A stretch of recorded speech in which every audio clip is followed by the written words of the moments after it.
আসমান জমিনের মালিক আল্লাহর কাছে প্রতিদিন প্রতিনিয়ত কান্না করতেন, রব্বুল আলামিন আমারে এমন একজন সন্তান দান করেন গো আল্লাহ, আমি একদিন দুনিয়াতে থাকবো না, আমার নবুয়ত রিসালাতের দায়িত্বটা তার কাছে আসবে, আর সে মানুষকে তোমার দিকে ডাকবে, মানুষকে এক আল্লাহর কথা বলবে। রব্বুল আলামিন আমার এমন নেককার একটা সন্তান দান করেন, আমার মৃত্যুর উপরে আমার কবরের পাশে দাঁড়ায় দোয়া করবে, আমার জন্য দুইটা হাত উত্তোলন করে চোখের পানি ফেলাবে। এই যে সন্তানের জন্য আল্লাহ রব্বুল আলামিনের কাছে প্রতিদিন দোয়া করতেন, মহান আল্লাহ একদিনের দোয়াকে কবুল করা সন্তান দান করলেন। সন্তানের নাম হলেন ইসমাঈল আলাইহিস সালাতু ওয়াস সালাম। এই সন্তান নিয়া ইব্রাহিম নবী বড় আনন্দে জীবন যাপন করে, কারণ ৯০-৯৫ বছর বয়সে সন্তান পাইছেন। অতি আনন্দের সাথে সময় যায়, দিন যায়, রাত যায়।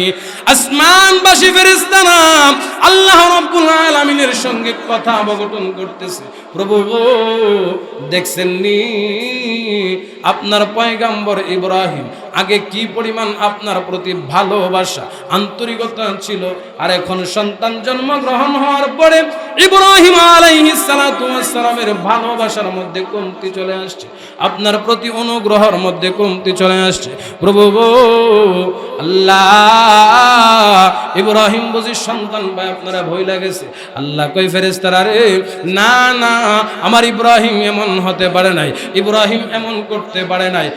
ফেরেশতারা যদি এমনটাই হয়, আমি এই মুহূর্তে ইব্রাহিমকে পরীক্ষার মধ্যে ফেলে দিই, তোমরা দেখো তোমাদের কথা বিজয় হয় নাকি ইব্রাহিমের কথা বিজয় হয়। আল্লাহ পাক সঙ্গে সঙ্গে ইব্রাহিমকে জানায়া দিল, আরে ইব্রাহিম তুমি তোমার বিবি আর বাচ্চাকে মরুভূমির মধ্যে ফালায়া তুমি দূর প্রান্তে দূর দেশে চলে যাও। ইব্রাহিম আলাইহিস সালাতু ওয়াস সালাম বিবি হাজরাকে এবং হযরত ইসমাঈল আলাইহিস সালাতু ওয়াস সালামকে মরুভূমির মধ্যে নিয়ে গেল। যে মরুভূমির চতুর্পাশ দিয়া গাছপালা বৃক্ষলতা বাড়ি গাড়ি কোনো কিচ্ছু নাই, এমন এক ধুধু মরুভূমির মধ্যে ফালায়া ইব্রাহিম আলাইহিস সালাতু ওয়াস সালাম সামনের দিকে হাঁটা যা।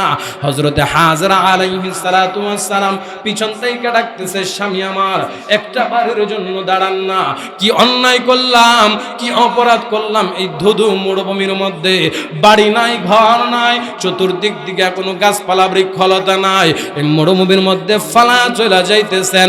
অপ্রাণের স্বামী জানতে চাই, কেন আপনি আমাদের কি মরুভূমির মধ্যে ফালায় রাইখা যাইতেছে? স্বামী গো, কে অন্যায় করছে? আমি না আমার দুধ সন্তান ইসমাইল। স্বামী আপনি একটা বারের জন্য বলে যান, কারণ তখনও তিনারা জানতেন না আল্লাহর হুকুমে ইসমাইল আলাইহিস সালাতু ওয়াস সালাম এবং হাজরাকে যে ইব্রাহিম ফালায়া যাইতেছে। ইব্রাহিম কিচ্ছু করে না, ইব্রাহিম আসমানের দিকে আঙ্গুলটা উঠা সামনের দিকে ছায়া ছায়া যাইতেছে। মুফাসসিরগণ বলেন ইসমাইল পিছনের দিকে কেন তাকাইলেন না? যদি একটা বারের জন্য পিছনের দিকে তাকানো হয়, সন্তানের মায়ার সন্তানের ভালোবাসা অন্তরের ভিতরে ঢুকে যাবে। না না, ইসমাইল এবং হাজেরার দিকে তাকান নাই, সামনের দিকে তাকায়া ইব্রাহিম আলাইহিস সালাতু ওয়াস সালাম আসমানের দিকে হাতটা উঠায়া সামনের দিকে আগাইতে লাগলো। হাজেরা পিছন থেকে ডাক দিয়া কয়, স্বামী গো, জানতে মনে চায় আপনি কি আসমানের দিকে হাত তুলে কি বুঝাইতে চাইতেছেন? আপনার আমার আল্লাহ ইসমাইলের আল্লাহর হুকুমে যাইতেছেন। হ্যাঁ, যদি ইসমাইল এবং আমার আপনার আল্লাহ রবের হুকুমে যায় থাকেন, আমার কোনো আপত্তি নাই, আমার কোনো দুঃখ নাই, আমার কোনো যন্ত্রণা নাই। একবার নয়, দুইবার নয়, 1000 বার ফেলে যাবেন, তারপরেও কোনো আফসোস নাই। সুবহানাল্লাহ। তাদের অন্তরের মধ্যে কি পরিমাণ আল্লাহর মায়া, আল্লাহর ভালোবাসা। ইব্রাহিম আলাইহিস সালাতু ওয়াস সালাম বলে, রে হাজেরা, হ্যাঁ আমারও তো মনে চাই ছোট্টই বাচ্চাটা, যে বাচ্চাটাকে আল্লাহর কাছে ৯০-৯৫ বছর চেয়ে এনেছি, এই বাচ্চাটাকে ফালায়া কেমনে আমি চলে যাই? আমি তো চাইতেছি না, আমাকে কে নিতেছে জানোনি? আমার মহান মালিক আহকামুল হাকিমিন রব্বুল আলামিন হুকুম করেছে, যার হুকুমে যার নির্দেশে আমি তোমাদেরকে এখানে ফালায়া যাইতেছি। সুবহানাল্লাহ। ইন্না আ'তাইনাকাল কাউসার ফাসাল্লি লিরাব্বিকা ওয়ানহার إن شانئك هو الأبتر صدق الله العظيم. وقال النبي صلى الله عليه وسلم أخلص دينك يكفيك العمل القليل. كما قال النبي عليه الصلاة والسلام بلغ العلا بكماله كشف الدجى بجماله حسنت جميع خصاله صلوا عليه وآله. رہے میرا جنت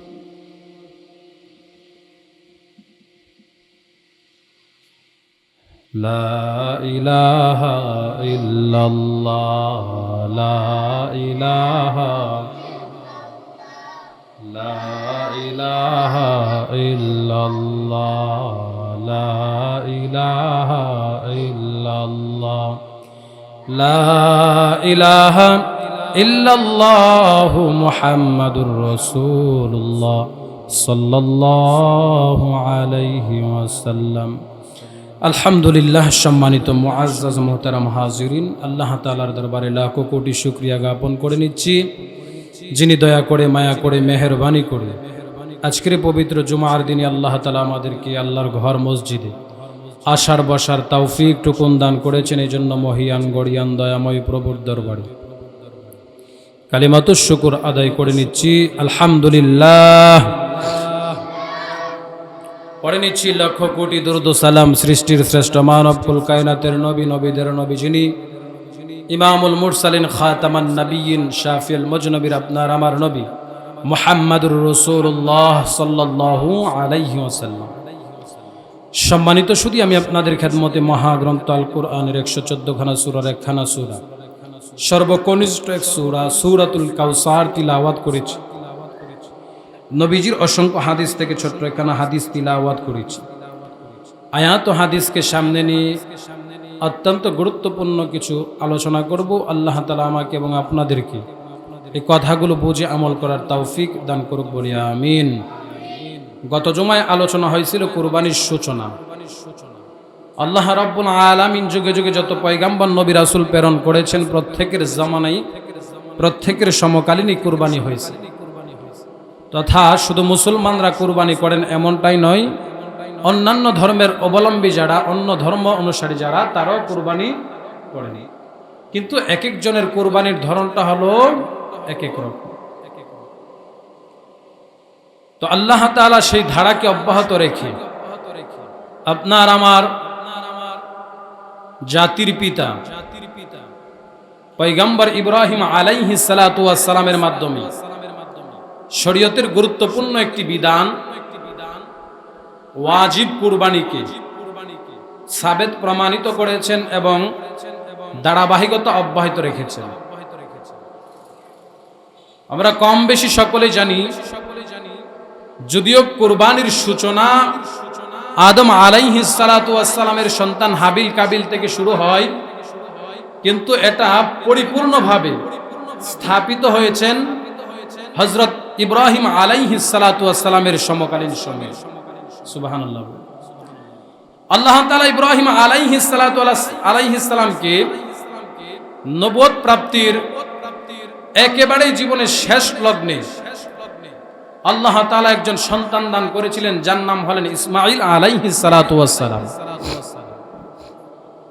পয়গম্বর ইব্রাহিম আলাইহিস সালাতু ওয়াস সালাম নিঃসন্তান হিসাবে ছিলেন দীর্ঘ প্রায় 90-95 বছর। এমন কোন রাত্র বাদ নাই, এমন কোন মোনাজাত বাদ নাই আল্লাহ তাআলার কাছে যে বলেন নাই আল্লাহ আমাকে একজন নেককার সন্তান দান করুন, বলি সুবহানাল্লাহ। এই বলাটা, এই চাওয়াটা আল্লাহ তাআলার কাছে এত পছন্দনীয় হয়েছে, আল্লাহ তাআলা এটাকে কবুল করে কোরআনের আয়াত বানায় দিয়েছেন, বলেন সুবহানাল্লাহ। প্রতিদিন প্রতিনিয়ত প্রতি সময় আল্লাহর কাছে তিনি হায়াতে জিন্দেগীর শেষ সময় পর্যন্ত ভাত্তককে পৌঁছায় গেছে, তারপরেও নৈরাশ হন নাই, আল্লাহর আদালত থেকে নিজেকে ফিরান নাই। আল্লাহ তাআলার কাছে প্রতিনিয়ত চাইতেন কিভাবে? রব্বি হাবলি মিনাস সালিহিন,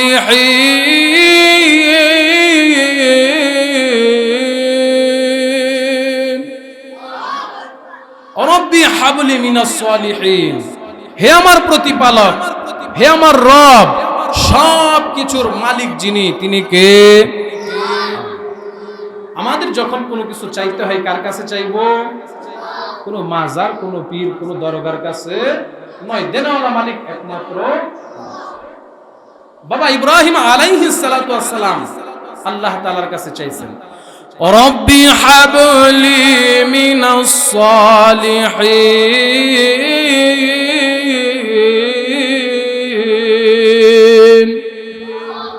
আল্লাহ, আপনি সব কিছু করতে পারেন, সব দেনওয়ালা মালিক আপনি আল্লাহ, আমার একজন সন্তান দেন, সাধারণ সন্তান নয়, নেককার সন্তান দেন। জোরে কোন সুবহানাল্লাহ। আমরা সমাজে মা বোনদের গর্ভে যদি সন্তান আসে, মা হোক বাবা হোক, সন্তানদের নিয়ে বিভিন্ন জল্পনা কল্পনা, বিভিন্ন চিন্তা চেতনা থাকে। সন্তান জন্মের পরে সন্তানকে কেউ বলে ডক্টর বানাবো, কেউ বলে ইঞ্জিনিয়ার বানাবো, কেউ বলে পুলিশ অফিসার, কেউ বলে যার যার মনের যে একটা তামান্না, কেউ বলে আলেম বানাবে, হাফেজে কোরআন বানাবে। ঠিক তেমনি ভাবে পয়গম্বর ইব্রাহিম আলাইহিস সালাতু ওয়াস সালাম ডক্টর ইঞ্জিনিয়ার সন্তান আল্লাহর কাছে চান নাই, তিনি চাইছেন কি? নেককার সন্তান দান করো। কি সন্তান? বর্তমান জামানায় এটাই বাস্তব, এটাই প্রমাণ করে নেককার সন্তান যার ঘরে আছে ওই বাবাকে বৃদ্ধাশ্রমে যাওয়া লাগে না, নেককার সন্তান যার ঘরে আছে ওই মাকে বৃদ্ধাশ্রমে যাওয়া লাগে না, নেককার সন্তান যার ওয়ারিসে জন্মগ্রহণ করে ওই মা বাবা শেষ বয়সে মাইর খাওয়া লাগে না। বুঝেননি? অসভ্য সন্তান যদি জন্ম হয়, ঐশীর মতো কুলাঙ্গার নারী যদি জন্ম হয়, পুলিশ অফিসারদের মধ্যে সবচেয়ে বড় একজন অফিসার ছিলেন ঐশীর বাবা। নেশার টাকা না দেওয়ার কারণে, মেয়ে ছেলে না কিন্তু মেয়ে, নেশার টাকা না দেওয়ার কারণে পুলিশের একেবারে ঊর্ধ্বতম কর্মকর্তা ছাদের উপর থেকে ধাক্কা দিয়া ফালায় দিছে। আপনারা শুনছেন না? ঢাকায় এই ঘটনাটা ঘটছে। কেন ঘটছে? বলে আজকে নেককার না হওয়ার কারণে, সুশিক্ষায় শিক্ষিত না হওয়ার কারণে। যদিও ভার্সিটি লেখাপড়া করছে, করার পরও সুশিক্ষা অর্জন করতে পারে নাই, আল্লাহর ভয় অন্তরে লালন করতে পারে নাই, মা বাবার মহাব্বত অন্তরে লালন করতে পারে নাই। এই জন্য বাবাকে নিজ হাতে হত্যা করে 5 তলার ছাদের উপর থেকে ফালায় দিয়েছে। বলে কেন সম্ভব হয়েছে? দিনের বুঝ না থাকা। এজন্য আমরা আমাদের চাহিদা অনুপাতে আমরা আল্লাহর কাছে কই কি? সন্তান গর্ভে আসলে আল্লাহ আমার সন্তান তারা নায়ক বানামো, নায়িকা বানামো, ডক্টর বানামো, ইঞ্জিনিয়ার বানামো। কিন্তু পয়গম্বর ইব্রাহিম আলাইহিস সালাতু ওয়াস সালাম এই কথা বলেন নাই। তিনি আল্লাহর কাছে বয়স 90-95 হয়ে গেছে, মুফাসসিরগণ তাফসীরের কিতাবে লেখেন, তখনও আশা ছাড়েন নাই, নৈরাশ হন নাই, দেবদেবীর কাছে চান নাই, চাইছেন আল্লাহর কাছে। চাওয়ার পদ্ধতিটা আল্লাহর কাছে এত ভাল লাগছে, এজন্য আল্লাহ পছন্দ করে এই পদ্ধতিটাকে কোরআনের মধ্যে তুলে দিয়েছেন। সুবহানাল্লাহ। মুফাসসিরগণ বলেন, কারো যদি সন্তান না হয় আল্লাহর কাছে এই দোয়াটা পড়া, রব্বি হাবলি মিনাস সালিহিন।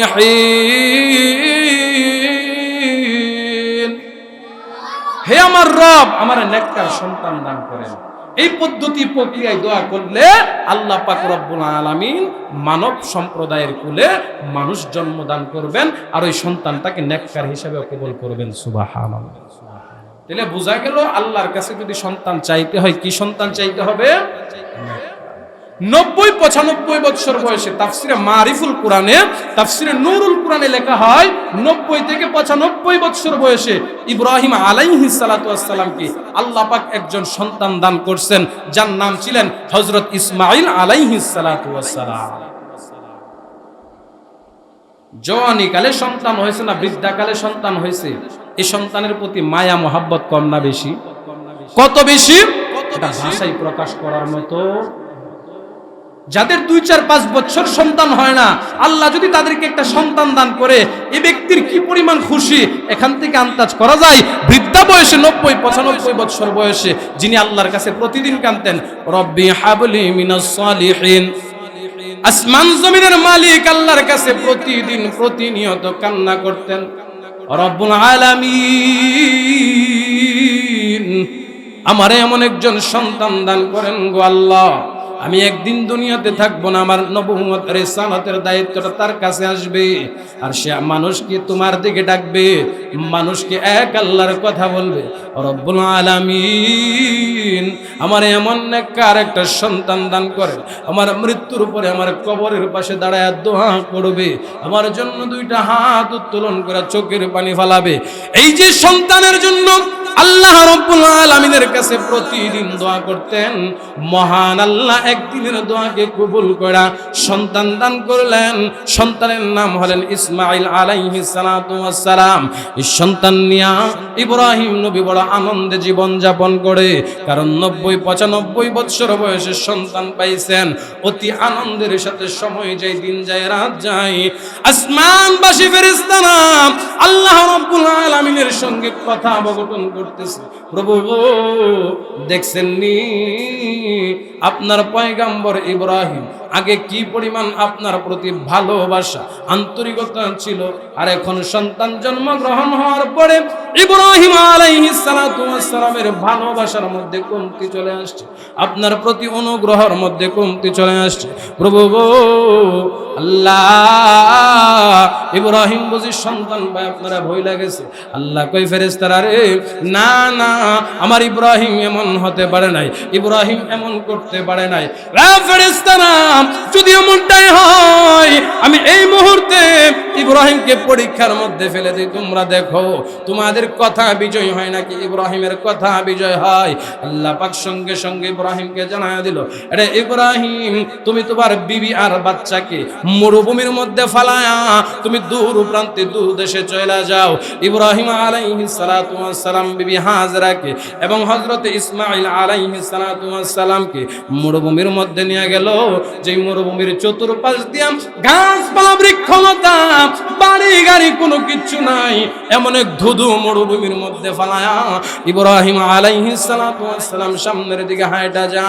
হযরত হাজরা আলাইহিস সালাতু ওয়াস সালাম পিছন থেকে ডাকতেছে, স্বামী আমার একটা বারের জন্য দাঁড়ান না, কি অন্যায় করলাম, কি অপরাধ করলাম, এই ধুধু মরুভূমির মধ্যে বাড়ি নাই, ঘর নাই, চতুর্দিক দিকে কোনো গাছপালা বৃক্ষলতা নাই, এই মরুভূমির মধ্যে ফালা চলে যাইতেছেন।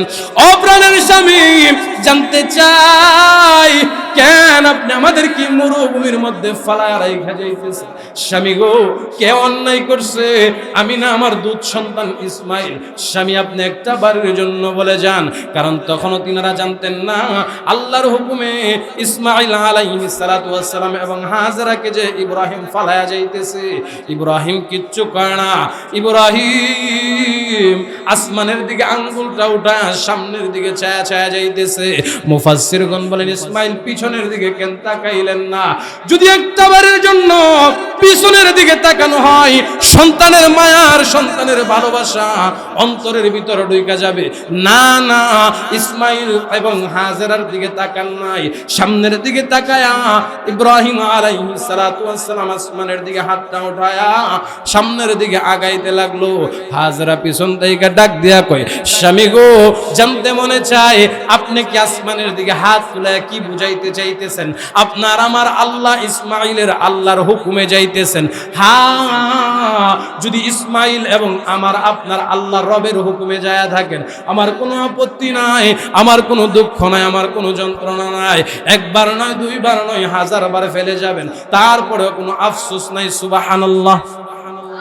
তাদের অন্তরের মধ্যে কি পরিমাণ আল্লাহর মায়া, আল্লাহর ভালোবাসা।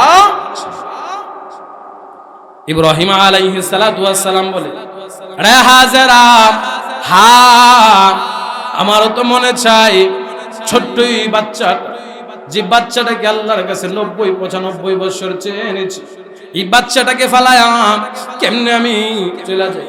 আমি তো চাইতেছি না, আমাকে কে নিতেছে জানুনি? আমার মহান মালিক আহকামুল হাকিমিন রব্বুল আলামিন হুকুম করেছে, যার হুকুমে যার নির্দেশে আমি তোমাদেরকে এখানে ফালায়া যাইতেছি। সুবহানাল্লাহ। কার নির্দেশে? আল্লাহর নির্দেশে তোমাদেরকে ফালায়া যাইতেছি।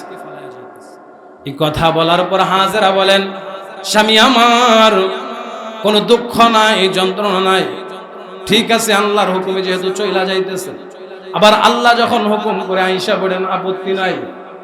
ইব্রাহিম আলাইহিস সালাতু ওয়াস সালাম বিবি বাচ্চারা মরুভূমির মধ্যে ফালায়া অল্প কয়েকদিনের জন্য কিছু খাবার ছিল, খেজুর কিংবা অন্যান্য আসবাবপত্র ছিল। প্রয়োজনীয় খাবারগুলো যখন শেষ হয়ে গেল, ইব্রাহিম আলাইহিস সালাতু ওয়াস সালাম তাদেরকে নির্দিষ্ট কোনো খাবার দেয় নাই। হযরত হাজেরা অনির্দিষ্ট কোনো খাবারের আশা করে নাই। এখান থেকে একটা বিষয় শিক্ষা হলো, আমাদের ব্যাংকে হাজার হাজার লক্ষ লক্ষ ব্যাংক অ্যাকাউন্টে টাকা থাকার পরেও পরের দিন কি খাবো কি পরবো নিয়ে চিন্তায় চেতনায় ঘুম হয় না। হযরত ইব্রাহিম একটা বারের জন্য চিন্তা করলেন না, আমি যে মরুভূমির মধ্যে বিবি বাচ্চা ফালায়া যাইতেছি, এই বিবি বাচ্চা কি খাইবেন, কোথায় থাকবেন, তাদের ভরণ পোষণ কে দিবেন। একটা বারের জন্য চিন্তা করলেন না, তাদেরকে ফালায়া আল্লাহর জন্য মরুভূমি থেকে পার হয়ে অন্য এলাকায় চলে গেল। একদিন দুই দিন করে করে এক একজন আলাদা আলাদা অবস্থায় দিন যাপন করে, রাত যাপন করে প্রায় 13 বছর সময় অতিক্রম হয়ে গেল। তাফসীরের কিতাবের মধ্যে পাওয়া যায় 13 বছর সময়ের ভিতরে হযরত হাজেরা আলাইহিস সালাতু ওয়াস সালাম প্রাথমিক সময়ে এত কষ্ট এত ত্যাগ স্বীকার করলো যা বলার বাহিরে। সুবহানাল্লাহ। হযরত হাজেরা আলাইহিস সালাতু ওয়াস সালাম ইতিহাসের পাতার মধ্যে লেখা হয়, হযরত হাজেরা সন্তানকে পান করানোর মতো পানি দ্বারে গেছে না, আসবাবপত্র খাবারগুলো নাই, খাবারের কোনো সরঞ্জাম নাই। এমন সময় হযরত হাজেরা সন্তানের জিহ্বা ভিজানোর জন্য স্তনের দুধ পর্যন্ত শুকায় গেছে। হযরত হাজেরা তাকায় দেখে সন্তানটা বিকট বিকট আওয়াজে চিৎকার দেয়, পানির তৃষ্ণায় বুকটা ফেটে যাবে এমন একটা অবস্থা হয়ে গেছে। কিন্তু হাজেরা আর ইসমাইল ছাড়া মরুভূমির মধ্যে কেউ নাই। হযরত হাজেরা চোখের পানি ফেলায় কান্দে আর ইসমাইল রে সান্ত্বনা দেয়, কিন্তু মুখে খাবার দেওয়ার মতো কোনো খাবারের পরিবেশ নাই। ইতিহাস সাক্ষী দেয় হযরত হাজেরা আলাইহিস সালাতু ওয়াস সালাম সন্তানের মুখের মধ্যে দুধ পান করানোর মতো পর্যাপ্ত পরিমাণে দুধ নাই, সন্তান স্তনে মুখ লাগাইলেও দুধ আসে না। এমন একটা সময় হযরত হাজেরা নিজের জিহ্বাটা বের করে সন্তান ইসমাইলের মুখের ভিতরে ঢুকায়া জিহ্বার লালা পানিগুলো সন্তানের মুখে ঢুকাইছে। কারণ হইল জিহ্বার লালা পানি দিয়ে সন্তানকে সান্ত্বনা দেওয়া। ইতিহাস সাক্ষী দেয় এক পর্যায়ে হাজেরার জিহ্বার পানিটা শুকায় গেল। ইসমাইলের কান্না, হযরত হাজেরার কান্না আকাশ বাতাস মুখরিত হয়ে গেছে। মরুভূমির মধ্যে হযরত হাজেরা সন্তানের প্রতি মায়ার ভালোবাসা নিয়ে পাগল পাড়া হইয়া হযরত হাজেরা একবার ডান দিকে যায়, একবার বাম দিকে যায়, একবার ডান দিকে যায়, একবার বাম দিকে যায়। হযরত হাজেরা আলাইহিস সালাতু ওয়াস সালাম সাফা মারওয়ার মধ্যে একবার ডানে যায়, একবার বামে যায়, এক ফোঁটা পানির জন্য চতুর্পাশে পানি খুঁজতেছে, কোথাও পানি পাওয়া যায় না। হযরত হাজেরা যে জায়গাটার মধ্যে দাঁড়াইছে এই জায়গাটা ছিল একটু উঁচু এবং একটু উঁচু টাইপের, আর যে জায়গাটার মধ্যে দৌড় দিয়ে নামা হয় ওই জায়গাটা হলো একটু নেচা টাইপের। ইতিহাসের কিতাবে পাওয়া যায় হযরত হাজেরা সাফা মারওয়ার মধ্যে বারবার কেন্দ্র দিল। এর কয়েকটা কারণের মধ্যে একটা কারণ উল্লেখ করা হয়েছে। তৎকালীন সময়ে সন্তানটাকে রাখছে উঁচু টিলার মধ্যে আর পানির জন্য নিচু জায়গার মধ্যে যাইতেছে। দৌড় দিয়া একবার পানির জন্য যায়, আবার সন্তানটা যে একাকিত্ব ফেলাইছে সন্তানের জন্য যায়, এমন ভাবে দৌড় দিয়া হুচুট খাই বারবার যাইতেছে আইতেছে। আসা যাওয়ার ভিতরে আমার আল্লাহ হযরত হাজেরার এই প্রচেষ্টা দেখা, কান্না দেখা আল্লাহ পাক রব্বুল আলামিন সঙ্গে সঙ্গে হযরত হাজেরার মাধ্যমে মুড়া দিয়া পানির ফোয়ারা চালু করে দিয়েছে। সুবহানাল্লাহ। যেই পানিটাকে এখন জমজম কুয়ার পানি বলা হয়, এক মন দুই মন নয়, হাজার হাজার লক্ষ লক্ষ কোটি কোটি মিলিয়ন বিলিয়ন পানি এই হাজী সাহরা পান করতেছে, এরপরেও পানি কমে না। সুবহানাল্লাহ। কোন হযরত হাজেরা যখন মুড়া দিল পানির ফোয়ারা বের হয়ে আসলো, ইসমাঈল আলাইহিস সালাতু ওয়াস সালাম পানি পান করলো, হাজেরা আলাইহিস সালাতু ওয়াস সালাম পানি পান করলো। দীর্ঘ ইতিহাস। আমার আল্লাহ তাদের কোরবানিগুলোকে কেমন করে কবুল করছে। হযরত ইসমাঈল আলাইহিস সালাতু ওয়াস সালামের বয়স যখন 13 কোটায় পৌঁছেছে, ইসমাঈল আলাইহিস সালাতু ওয়াস সালাম এবং মা হাজেরা আলাইহিস সালাতু ওয়াস সালাম দিন যায় রাত যায়, ইসমাঈল বাবার দেখা পায় না, হাজেরা স্বামীর দেখা পায় না, ইব্রাহিম পয়গম্বর সন্তানের দেখা, বিবির দেখা পায় না। আল্লাহর হুকুমে আবার দুইজনরে একত্রিত করা হয়। একত্রিত করার পর দুইজন একসঙ্গে যখন সাক্ষাৎ হইল, ইসমাঈল আলাইহিস সালাতু ওয়াস সালাম বয়স 33 কোটায় যখন পৌঁছাইল, এবার হাজরা আলাইহিস সালাতু ওয়াস সালাম সন্তানটারা এক এক করে তিল তিল করে মানুষ করলো। বয়স 13। বয়স কত? 13 বছর। তাফসিরে নুরুল কোরআনে লেখা হয় ঠিক 13 বছর বয়স যখন উপনীত হইল, 12 পর থেকেই সাবালক ধরা হয়। আল্লাহ পাকের কুদরতি খেলা দেখেন। 12 বছরের আগে আল্লাহ পাকে কুদরতি কারিশমা ঘটান নাই, 13 বছরের পরে ঘটাইছেন। কেন? যার মাধ্যমে সংগঠিত করবেন কুরবানিটা, ঐতিহাসিক ঘটনাটা তারে প্রাপ্ত বয়স্কর করাইছেন। সুবহানাল্লাহ। কারণ নাবালকের উপর তো শরীয়তের কোনো বিধিবিধান না। বয়স কত? 13। ইব্রাহিম আলাইহিস সালাতু ওয়াস সালামকে রাতের বেলা আল্লাহ পাক স্বপ্নে দেখাইলেন, ইব্রাহিম তুমি তোমার সবচেয়ে নৈকট্যপ্রাপ্ত যে বস্তু, তোমার দামি যে বস্তু, এগুলো আমি আল্লাহর রাহে কুরবানি করব। সুবহানাল্লাহ। ইব্রাহিম আলাইহিস সালাতু ওয়াস সালাম বিবি বাচ্চা সন্তান পায় আবারও পূর্বের ন্যায় আনন্দিত। আল্লাহ স্বপ্নে দেখাইছে তুমি তোমার প্রিয় বস্তু কি করো? কুরবানি করো। তিনি প্রিয় বস্তু কুরবানি করার জন্য পরের দিন 100 উট, তিনার সবচেয়ে দামি যেগুলা, যে বাহনগুলা 100 উট আল্লাহর রাস্তায় কুরবানি করে গরিব মিসকিনদের মাঝে বন্টন করে দিয়েছে। তিনি মনে করছেন যে কুরবানি বোধহয় হয়ে গেছে। আল্লাহ পাক পরের দিন রাত্রের বেলা আবার জানায় দিল, ইব্রাহিম তুমি তোমার দামি বস্তুটা আমি আল্লাহর রাহে কুরবানি করো। ইব্রাহিম আলাইহিস সালাতু ওয়াস সালাম দামি বস্তু বলতে উট বুঝলেন। পরের দিন আরো 100 উট আল্লাহর রাস্তায় কুরবানি করলেন। পয়গম্বর ইব্রাহিম আলাইহিস সালাতু ওয়াস সালামকে পরের দিন আবার আল্লাহ তাআলা স্বপ্নে দেখাইলেন, ইব্রাহিম তোমার সবচেয়ে নৈকট্যপ্রাপ্ত তোমার কলিজার অংশ যেটা, সুবহানাল্লাহ কইতেন। ওমিয়া 10 বছর 15 বছর সন্তান না হইলে যদি সন্তান হয়, এই সন্তানের প্রতি কি পরিমাণ মায়া। আর ইব্রাহিম আলাইহিস সালাতু ওয়াস সালাম 90-95 বছর বয়সে সন্তান পাইছে, তার প্রতি মায়া ভালোবাসা কম কত পরিমাণ, এটা পাল্লা দিয়া মাইফা বোঝানো সম্ভব। আল্লাহ হুকুম করছেন, ইব্রাহিম তুমি তোমার দামি বস্তুটাকে আমি আল্লাহর রাহে কুরবানি করে দাও। সুবহানাল্লাহ। ইব্রাহিম এবার বুঝতে পারলেন এর চেয়ে দামি বস্তু আর কিচ্ছু না। কারণ তৎকালীন সময়ে একটা উট আর বর্তমান জামানায় একটা প্রাইভেট সমান সমান সেম মূল্য। তৎকালীনের সবচেয়ে দামি বাহন ছিল উট, আর বর্তমান সময়ের দামি বাহনের নাম হচ্ছে প্রাইভেট কার, মাইক্রো। দুইটা সেম পয়েন্ট।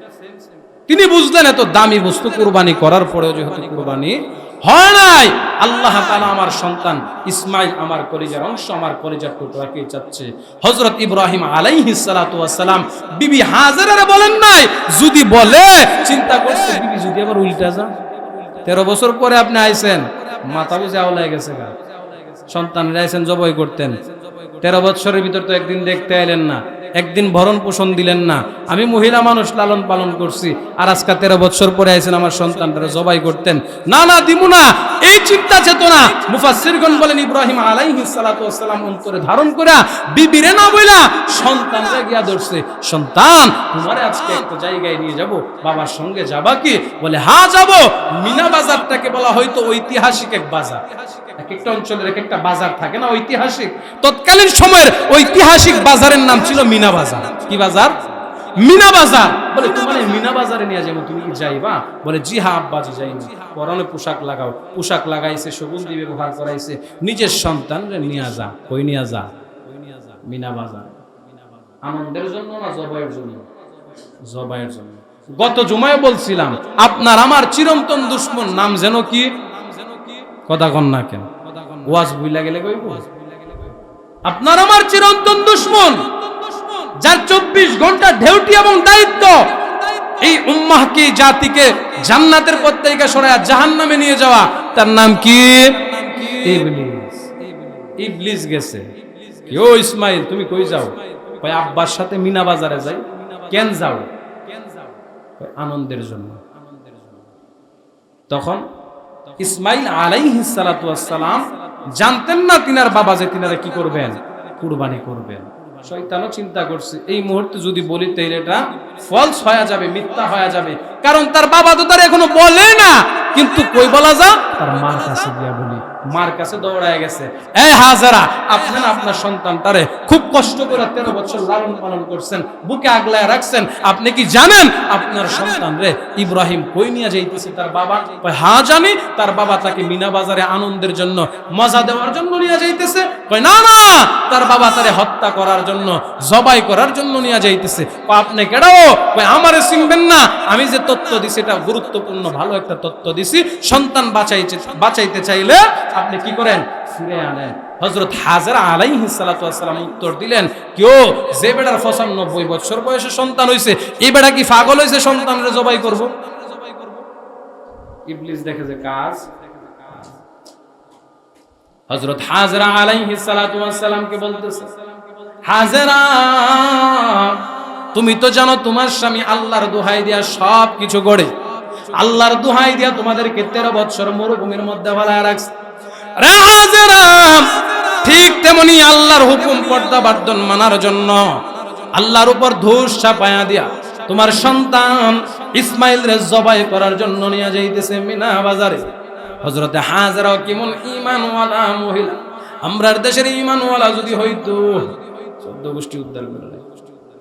এর ঘরের 13 বছর ধরে খবর নাই, ওহানাইছে আমার কলিজার টুকরা সন্তানরা নিয়ে জবাই করত। কিন্তু মা হাজেরা আলাইহিস সালাতু ওয়াস সালাম কি চমৎকার জবাব দিলেন।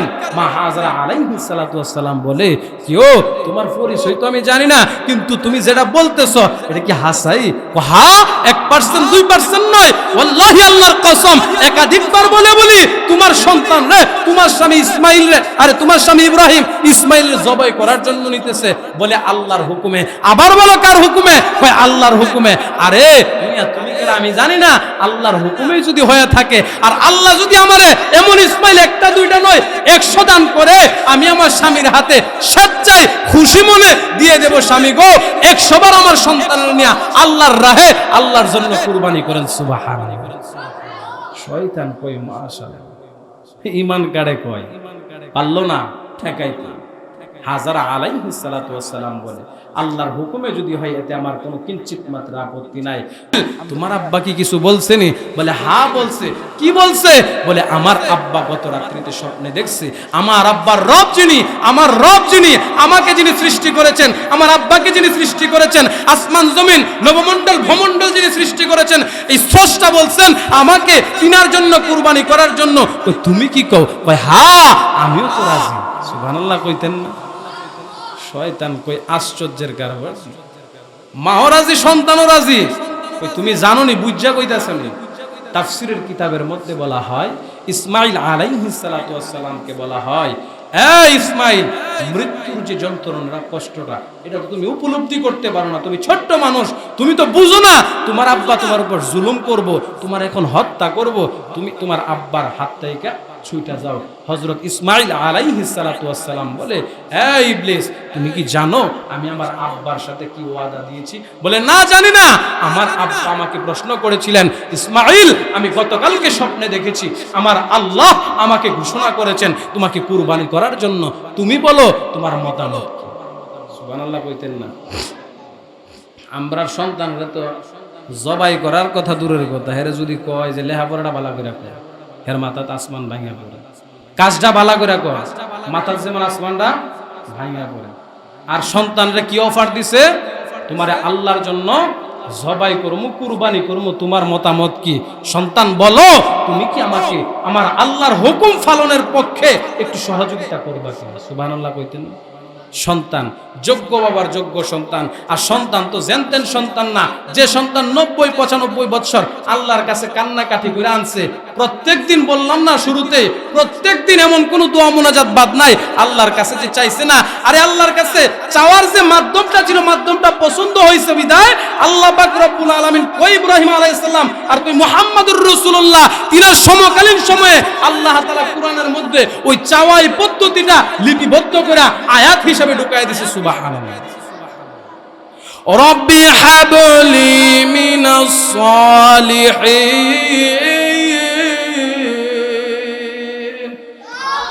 আল্লাহ আমার নেককার সন্তান দান করেন। সুবহানাল্লাহ। কোন ওই নেককার সন্তানের ফলাফল এখন ভোগ করতেছে। সন্তান তুমি কি রাজি আছো? সন্তান জবাব দেয়, সাতাজিদুনি ইনশাআল্লাহ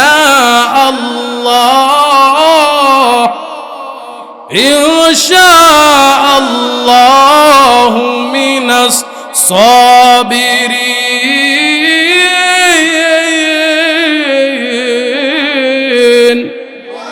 আরো জোরে কোন আল্লাহু আকবার। সাতাজিদুনি ইনশাআল্লাহ, রব্বুল আলামিন আহকামুল হাকিমিন, আমি আপনার জন্য কুরবানি হব। আব্বাজান নিঃসন্দেহে আমি তৈরি এবং রাজি আছি, আমি আল্লাহর জন্য কুরবানি হব। আব্বাজান আপনি আমারে জলদি করে কুরবানি করেন, আমি মহান মালিকের হুকুম প্রত্যাবর্তন করার জন্য, পালন করার জন্য আমার মাথা, আমার শির নিচু করে দিলাম। সুবহানাল্লাহ, আমার মাথা নিচু করে দিলাম। ইব্রাহিম আলাইহিস সালাতু ওয়াস সালাম মনে একটা তৃপ্তি পাইলেন। শয়তান কই, তুমি তোমার আব্বার সাথে ওয়াদাবদ্ধ হয়ে গেছো? বলে হ্যাঁ। বলে তোমার যে কুরবানি করব তাও তুমি জানো? হ্যাঁ জানি। জানার পর সন্তান ইসমাঈল আলাইহিস সালাতু ওয়াস সালামের কাছ থেকে কড়া জবাব পাওয়ার পর দেখে যে এখানে আর কোনো উযর পেশ করা সম্ভব না, আবার সামনে হাঁটতে হাঁটতে চলে গেছে। হ্যাঁ, ইব্রাহিম আলাইহিস সালাতু ওয়াস সালামের কাছে, ইব্রাহিম আপনি যে স্বপ্নটা দেখছেন এটা একটা ভুয়া স্বপ্ন। কি স্বপ্ন? ভুয়া স্বপ্ন। আর নবী রাসূলদের স্বপ্নের ব্যাপারে একবারে 100% সত্য, এতে কোনো সন্দেহ। হাদিসের কিতাবের মধ্যে পাওয়া যায় আল্লাহর রাসূল বলেন নবী রাসূলদের স্বপ্ন আল্লাহর পক্ষ থেকে আসা ওহী। সুবহানাল্লাহ।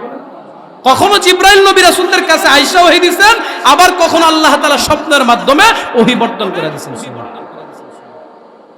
ইব্রাহিম বলে তুমি কে? আমি যেই হই। তুমি জানলা কেমনে এটা যে আল্লাহর পক্ষ থেকে হুকুম? কয় আমি জানি। ইব্রাহিম তো নবী, প্রত্যেক যুগের নবী রাসূল যারা ছিলেন আল্লাহ তাআলা তাদেরকে সবচেয়ে বড় জ্ঞানী এবং আলেম পণ্ডিত্য দান করতেন। সুবহানাল্লাহ। ইব্রাহিম আলাইহিস সালাম বুঝতে পারলেন তুই যেহেতু আমার গোপন বিষয় জানছস, তুই তো আর কেউ না, যিনি আল্লাহর সাথে কন্টাক্ট করা, তুই তো এই লানতপ্রাপ্ত শয়তান, তুই কি চাস? হ্যাঁ, যেহেতু চিনাই ফেলছেন, আপনি যা সিদ্ধান্ত নিছেন সেটা ভুল, আপনি এত নিষ্ঠুর মানুষ, কেমনে সন্তানের জবাই করবেন? ইব্রাহিম আলাইহিস সালাতু ওয়াস সালাম দেখতেছেন এক পর্যায়ে তিনাকে বিভ্রান্ত করে ফেলবেন। ইসমাঈল আলাইহিস সালাতু ওয়াস সালাম এবং ইব্রাহিম আলাইহিস সালাম এক জায়গায় দাঁড়ায়া শয়তানের দিকে 5টা কিংবা 7টা, এক রিওয়ায়াতে আসছে 5টা, অপর রিওয়ায়াতে 7টা। 7টা যে রিওয়ায়াতে আসছে, রিওয়ায়াত হচ্ছেন সহিহ রিওয়ায়াত, এটা শক্তিশালী রিওয়ায়াত যে 7টা পাথর কঙ্কর ইব্রাহিম আলাইহিস সালাতু ওয়াস সালাম ইবলিসের দিকে মারলেন, মাইরা বললেন তুই দূর হয়ে যা। এজন্যই তো হাজী সাহেবরা 7টা পাথর হজ্জের কাজের মধ্যে গুরুত্বপূর্ণ একটা কাজ, 7টা পাথর মারা। কি মারা? 7টা পাথর না মারলে হজ্জের কাজ সম্পন্ন হয় না। 7টা পাথর একবার মারছেন, রিওয়ায়াতে আসছে দ্বিতীয়বার আবার 7টা পাথর ইব্রাহিম আলাইহিস সালাতু ওয়াস সালাম মারলেন। এমন করে মারতে মারতে মিনা বাজারে যখন পৌঁছায় গেল, ইসমাঈল আলাইহিস সালাতু ওয়াস সালাম এবং বাবা ইব্রাহিম আলাইহিস সালাতু ওয়াস সালাম দুইজন একত্রিত দাঁড়ানো। এবার ইসমাঈল আলাইহিস সালাতু ওয়াস সালাম ইব্রাহিম আলাইহিস সালাতু ওয়াস সালাম বলে, সন্তান মিনা বাজারে চলে আসছে নির্দিষ্ট জায়গার মধ্যে, এবার তোমার অনুমতি যদি পাই তোমাকে আমি জবাই করব, কুরবানি করব আল্লাহর জন্য। ইসমাঈল আলাইহিস সালাতু ওয়াস সালাম যোগ্য বাবার যোগ্য সন্তান, এবার ডাক দিয়া কয় আব্বা জান, আমার পক্ষ থেকে আমার কোনো আপত্তি নাই, আমার কোনো নালিশ নাই, আমার কোনো অভিযোগ নাই। আব্বা জান, আমি সিদ্ধান্ত নিয়েছি আমার রবের জন্য একবার নয়, দুইবার নয়, আমার রব যদি আমাকে 1000 বার জীবন দান করে, প্রাণ দান করে, আমি আমার রবের তোরে 1000 বার আমার জীবন উৎসর্গ করব। ইসমাঈল আলাইহিস সালাতু ওয়াস সালাম এবার বাবার সিদ্ধান্ত দেওয়ার পর এবার ডাক দিয়া কয় আব্বা জান, জবাই তো করেই ফেলবেন, তার পূর্বে 2-3টা শর্ত আপনারে দেই। আব্বা জান, প্রথম নাম্বার শর্তটা হইল আপনি যে আমার মিনা বাজারে নিয়ে আসছেন, আমিও জানি আপনি আমার মার কাছে বলেন নাই, যদি বলতেন আমার মা হয়তো দিতেও পারতো, নাও দিতে পারতো, এই জন্য আপনি বলেন নাই। ও আব্বা জান, আপনি যদি আমার বাড়িতে বলতেন, নিঃসন্দেহে সাতাজিদুনি ইনশাআল্লাহু মিনাস সাবিরিন, আমারে ধৈর্যকারী বান্দাদের মধ্যে থেকে একজন পাইতেন। এখানে যেভাবে স্বীকৃতি দিছি বাড়িতে ওইভাবে দিতাম, কিন্তু সুবিধা হয়তো কি আমি আমার মার কাছ থেকে বিদায় নিতে পারতাম। সুবহানাল্লাহ। আমার মা তো 13টা বছর লালন পালন করছে। আব্বা জান, 13 বছর তো আমি আমার মার কাছে ছিলাম, মা আমার কাছে ছিলেন, আমি আমার মার কাছে ছিলাম। মা আমার সুখে দুঃখে 13টা বছর আমার পাশে ছিল। আব্বা জান, আজকে ওই মারে না জানায় না শোনায় আপনি যদি আমার জবাই করে ফেলেন, আমার মার মন তো মানবে, আমার মা বরদাস্ত করতে পারবে না। আব্বা জান, আমি বলি নাই আমার মার কাছে আবার আমারে নিয়ে যান, যদি আমার মার কাছে নিয়ে যান হয়তো সিদ্ধান্ত পরিবর্তন হয়ে যেতে পারে। আব্বা জান, আমি আমার পক্ষ থেকে অনুমতি দিয়ে দিলাম, কিন্তু প্রথম নাম্বার শর্ত, আব্বা জান আপনি আমার পরনের যে পোশাকগুলো আছে পোশাকগুলো খুইলা একটা ভালো উঁচু স্থানের মধ্যে রাইখা দেন। এই পোশাকের মধ্যে এক ফোঁটা রক্ত লাগাইতে দিবেন না, এক ফোঁটা রক্ত ভরাইবেন না। আব্বা জান, এই পোশাকগুলো আমার আম্মার কাছে নিয়ে দিবেন আর বলবেন তোমার সন্তান ইসমাইলকে আল্লাহর জন্য কুরবানি করেছে, ইসমাইলও রাজি এবং খুশি, আল্লাহ রাজি এবং খুশি। আমার মার কাছে যদি আমার পরনের পরিহিত জামাগুলো দেন, আমার মা হয়তো আমার পরনের জামাগুলো নাকের কাছে নিলে আমার রান খুইজা খুইজা পাবে। জোরে কোন সুবহানাল্লাহ। ও মুসলমান, পৃথিবীর মধ্যে সবচেয়ে বড় নিয়ামতের নাম হলো মা। আপনি অন্যায় করলেও মা আপনার পক্ষে, অন্যায় না করলেও মা আপনার পক্ষে। মা পাগল হইলেও সন্তানের বিপদে পাশে থাকে, মা ভালো হইলেও সন্তানের বিপদে পাশে থাকে। কয়েকদিন আগে পত্রিকার মধ্যে দেখলাম কিংবা ভিডিও বার্তার মধ্যেও দেখলাম, ঢাকায় এক পাগল নি সন্তান প্রসব হয়েছে, বাবাকে কেউ জানে না। ভালো একজন লোক প্রাইভেট কার থেকে নামছে, নাইমা বলতেছে তুমি তোমার গর্ভের যে সন্তানটা আমার কাছে বিক্রি করে দাও। কি করে দাও? বিক্রি করে দাও। জবাবে আশ্চর্য এক জবাব আসছে, না না, আমি পাগল হইতে পারি, ভিক্ষা করে খাইতে পারি, রাস্তায় থাকতে পারি, আমার এই কলিজা বিক্রি করে। সুবহানাল্লাহ কইতেন। এর নাম হলো মা। বাবা, আপনি আমার মার কাছে আমার পরিহিত পোশাকটা তুলে দিবেন। আমার মা আমার এই পোশাকটার দিকে তাকায় তাকায় সান্ত্বনা ভোগ করে। ইব্রাহিম আলাইহিস সালাতু ওয়াস সালাম বলে, সন্তান, দ্বিতীয় নাম্বার শর্ত হলো তোমার এই ওসিয়ত নসিহত আমি মানলাম। আব্বা জান, আমার জবাই করার সময় আপনি যে ছুরিটা ব্যবহার করবেন, বাবা ছুরিটা অত্যন্ত ধারালো একটা ছুরি নেবেন, যে ছুরি দিয়ে প্রথম পুষের মধ্যেই আমি কুরবান হয়ে যাই, জবাই হয়ে যাই।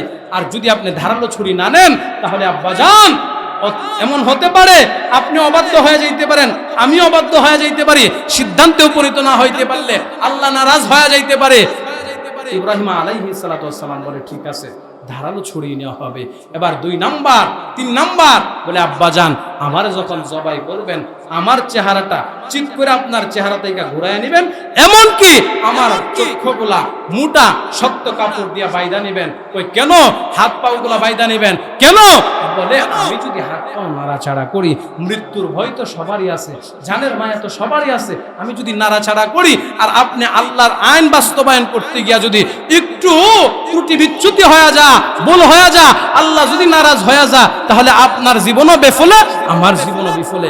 অতএব আমার চক্ষু বানবেন, হাত পাগুলো শক্ত করে বানবেন। তাফসিরে নূরুল কুরআনের মধ্যে পাওয়া যায়, ইসমাইল আলাইহিস সালাতু ওয়াস সালাম এভাবে শক্ত করে বাঁধার পর তিনাকে চিৎ করে শোয়াইছে।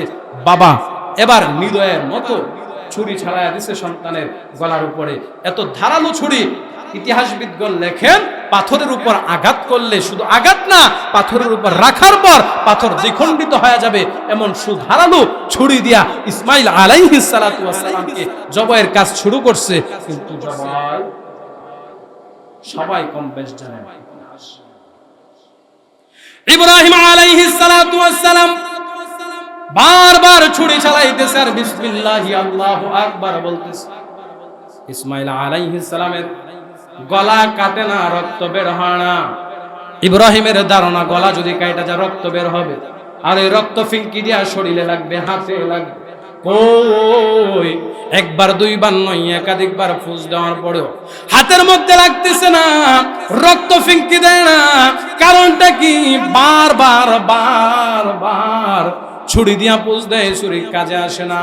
হযরত ইব্রাহিম আলাইহিস সালাতু ওয়াস সালাম বারবার চিৎকার করে মিনা বাজারের মধ্যে বলে, রব্বি আল্লাহ, তুমি বুঝি নারাজ হয়ে গেছো, আমার উপর না, ইসমাইলের উপর জানা নাই। আল্লাহর পক্ষ থেকে, ফেরেশতাদের পক্ষ থেকে সালাম আসছে ইব্রাহিম আলাইহিস সালাতু ওয়াস সালামের কাছে। জিবরাইল সালাম দিয়া জান্নাত থেকে দুম্বা নিয়ে আসছে। রে জিবরাইল, আমার ইব্রাহিমকে বয়লা দিবে, আমি ইব্রাহিমের সন্তান কুরবানি চাইছি না, আমি চাইছি তার অন্তরের অবস্থাটা, তাকওয়াটা, তার অন্তরের মধ্যে কার ভয় বেশি, কার মায়া বেশি। এই জন্য মুফাসসিরগণ বলেন কুরবানির পশু কুরবানির 2, 4, 5, 10 দিন আগে কিনা এবং এটাকে সুন্দর করে লালন পালন করা, ভালো কিছু খাবার দেওয়া, গোসল করানো, কেন করা, কই এটার প্রতি একটা মায়া জন্মাইব, ভালোবাসা জন্মাইব।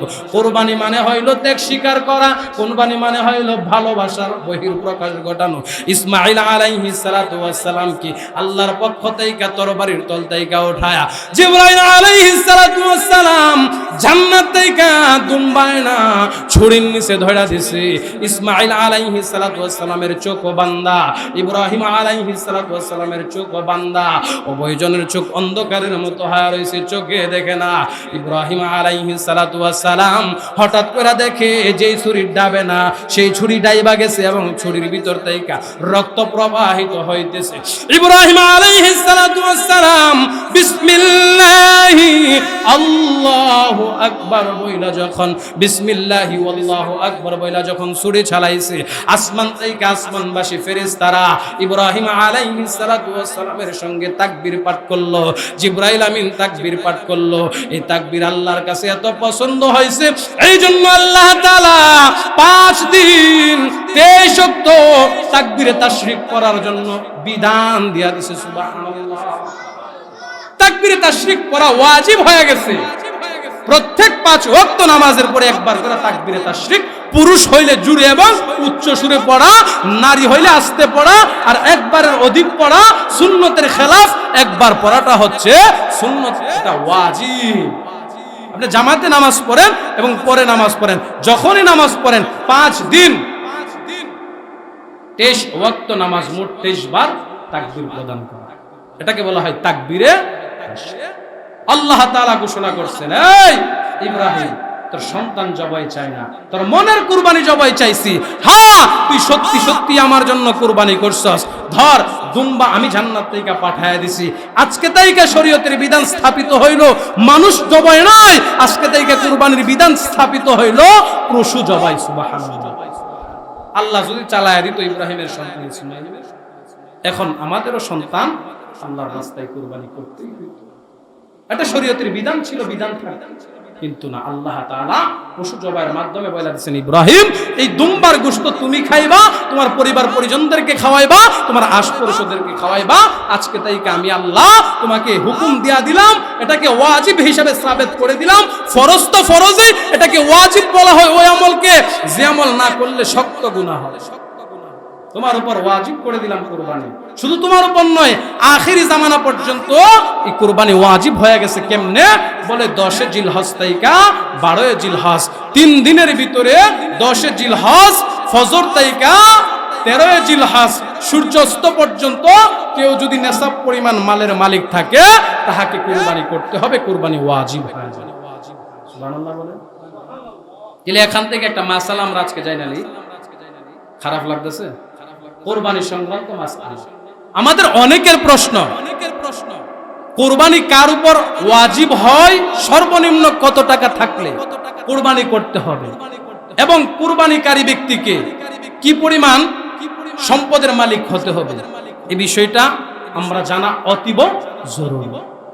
কুরবানির নিসাব হচ্ছে, প্রথম নম্বর শর্ত, কুরবানি ওই ব্যক্তির উপর ফরজ সুস্থ স্বাভাবিক মস্তিষ্কওয়ালা সাবালক ব্যক্তি, নারী এবং পুরুষ উভয়ের উপর কুরবানি ওয়াজিব। এবার আসুন শর্ত, নেশাব পরিমাণ মাল কারে বলা হয়? নেশাব পরিমাণ মাল বলা হয় 52.5 তোলা রূপা এবং 7.5 ভরি স্বর্ণ যদি কারো কাছে 10 জিলহজ থেকে 13 জিলহজ 3 দিনের ভিতরে তার মালিকানায় থাকে এবং তার প্রয়োজনীয় আসবাবপত্র খরচের পরে এক্সট্রা অতিরিক্ত থাকে, সেই সমপরিমাণ সম্পদ যদি তার কাছে থাকে, তার কাছে কুরবানি করা ওয়াজিব। আবার এক riwayate আসছে স্বর্ণর মাপ এবং রূপার মাপ হিসাব কইরা তার সমপরিমাণ অর্থ যদি তার কাছে থাকে, এই 10 জিলহজে সূর্য অস্ত তাইকা ফজর তাইকা 13 জিলহজ সূর্য অস্ত পর্যন্ত এই সমপরিমাণ সম্পদের অর্থ যদি তার কাছে থাকে, স্বর্ণ নাই রূপাও নাই, সেই সমপরিমাণ অর্থ, অর্থাৎ এই 60 ভরি রূপার দাম কত হইতে পারে? এখন তো বোধহয় 1200-1300 টাকা ভরি রূপা। তাহলে ধরেন 70,000 টাকা, 60-70,000 টাকা যদি কারো কাছে 10 জিলহজ ফজর তাইকা 13 জিলহজ সূর্য অস্ত পর্যন্ত তার নির্ধারিত খরচ আদির পরে অবশিষ্ট থাকে, অতিরিক্ত থাকে, সেই সমপরিমাণ টাকা থাকলে তাহার উপর কুরবানি ওয়াজিব হবে। আর কুরবানি অত্যন্ত গুরুত্বপূর্ণ এক ফজিলতপূর্ণ আমল। আল্লাহর রাসূল সাল্লাল্লাহু আলাইহি ওয়াসাল্লাম বলেন, সামর্থ্য থাকার পরে যে ব্যক্তি কুরবানি করলো না, সে যেন আমার ঈদগাহে না আসে। সামর্থ্যবান ব্যক্তিরা যদি কুরবানি না করে, তার জন্য ঈদগাহে যাওয়া নিষেধাজ্ঞা। আমার পক্ষ থেকে না নবীজির পক্ষ থেকে? নবীজির পক্ষ। কুরবানি করলে লাভকার। আল্লাহর রাসূল সাল্লাল্লাহু আলাইহি ওয়াসাল্লাম তাইকা মা আয়েশা সিদ্দিকা রাদিয়াল্লাহু তাআলা আনহা হাদিস বর্ণনা করেন, আল্লাহর নবী বলেন, যারা কুরবানি করে, বলেন যারা কুরবানি করে, তার কুরবানির পশুর শরীরের মধ্যে যে পরিমাণ পশম থাকে, তিরমিজির বর্ণনায় আসছে, মা আয়েশা সিদ্দিকা বলেন, হাশরে মাহশারে আল্লাহ তাআলা প্রত্যেকটা পশমের বিনিময়ে একটা একটা নেকি আল্লাহর রাস্তায় আল্লাহর জন্য কুরবানি করার কারণে কুরবানিদাতার উপর আমলনামায় আল্লাহ দান করে দেন। সুবহানাল্লাহ। আরেক রিওয়ায়াতে আসছে, হযরত আবু হুরায়রা থেকে বর্ণিত হাদিস, নবীজি বলেন, ওই পরিমাণ শক্ত বাহন, শক্ত পশু ক্রয় করো, যে পরিমাণ শক্ত পশুকে তোমাকে আল্লাহ তাআলা হাশরের মাঠে তোমার বাহন বানায় দিবেন। বলে তুমি জবাই করে পশু খেয়ে ফেলছো, গোশত এক জায়গায়, চামড়া এক জায়গায়, হাড্ডি এক জায়গায়, আল্লাহ তাআলা হাশরের মাঠে একত্রিত করে সেগুলোকে জমা করে তোমার একটা বাহন বানায় দিবেন, আর সে বাহন দিয়া আল্লাহ তাআলা ফুলসিরাতের ফুল পাড়ি দেওয়াবেন। সুবহানাল্লাহ। তাহলে সামর্থ্যবান ব্যক্তি যারা, কুরবানি করা থেকে বিরত থাকা না কুরবানি করা। কুরবানি আল্লাহ তাআলা আমাদেরকে কুরবানির গুরুত্ব এবং মহত্ব বুঝে কুরবানি আদায় করার তৌফিক দান করুক, বলেন আমিন। অতএব আগামীকাল থেকে মোটামুটি কুরবানির হাট শুরু হয়ে যাচ্ছে। আমরা কুরবানির বাজারে গেলে একটা বিভ্রান্তে পড়ি, কুরবানির পশুর বয়স কেমন দরকার, এটা জানান লাগবে না। কুরবানির পশুর বয়স কেমন দরকার, কেমন হইলে কুরবানি হবে, কেমন না হইলে আপনার লক্ষ টাকার কুরবানি বাতিল যাবে, এটা জানা জরুরি কিনা? উট, প্রথম নাম্বার উট। উটের ক্ষেত্রে তার বয়সের বিধান হলো 5 বছর পুরা হওয়া। কয় বছর? 5 বছর। গরু, মহিষ এর ক্ষেত্রে হচ্ছে 2 বছর। কয় বছর? পূর্ণ 2 বছর হওয়া। 3 নাম্বার ভেড়া, বকরি, দুম্বা, তাদের ক্ষেত্রে পূর্ণ 1 বছর হওয়া। কয় বছর? 1 বছর।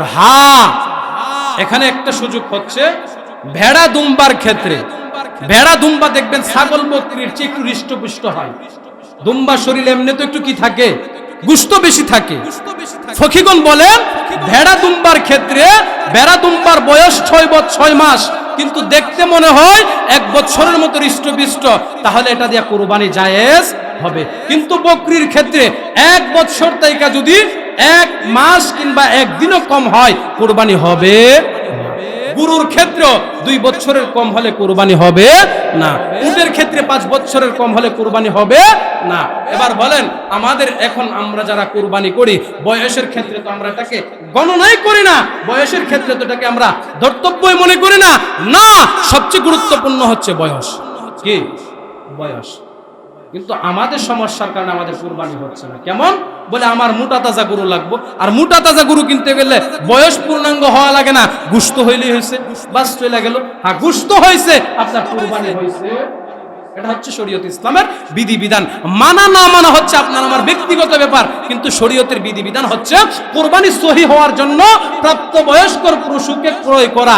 এরপরের প্রশ্ন হচ্ছে, আমরা দেখি অনেক সময় বাজারে গিয়ে আমরা পছন্দ হয়েছে গরুটা সব দিক দিয়া মোটা তাজা, সব ঠিক আছে, সুটাম দেহের অধিকারী, কিন্তু কানটা কাটা, শিংটা ভাঙা, লেজটা কাটা, এমন কুরবানি দিয়া কুরবানি পশু দিয়া কুরবানি হবে কিনা, এর জরুরি সমাধান হচ্ছে কি? ফকিগণ বলেন, কুরবানির পশুর যদি লেজ, কি লেজ, কান এবং শিং, এই 3 অংশের কোন অংশ যদি অর্ধেকের চেয়ে বেশি কাটা থাকে, বলেন কিসের? অর্ধেকের চেয়ে বেশি কাটা থাকে, ওই পশু দিয়া কুরবানি সহি হবে না। 3 ভাগের 2 ভাগ ভালো, 1 ভাগ কাটা, এমনটা হলে কুরবানি সহি হবে। এক। আর দ্বিতীয়ত প্রশ্নের জবাব হচ্ছে, কোন কোন পশুর দেখবেন একবারে জন্মগতভাবে শিং ভাঙা কিংবা শিং ছোট, এটার কোনো সমস্যা নাই। জন্মগতভাবে কানে একটু অংশ কাটা, এটার কোনো কি নাই, সমস্যা নাই। জন্মগতভাবে লেজটা একটু বাঁকা কিংবা ভাঙা কিংবা ফাটা চামড়ার ভিতরের অংশে, এটার কোনো সমস্যা নাই। আল্লাহ তাআলা আমাদেরকে কুরবানির এই শরিয়া বিধানগুলা সঠিকভাবে পালন করে ত্যাগ শিকারের মহিমা অর্জন করার তৌফিক দান করুক, বলেন আমিন। ওয়া আখির দাওয়ানা আনিল হামদুলিল্লাহি রাব্বিল আলামিন। যারা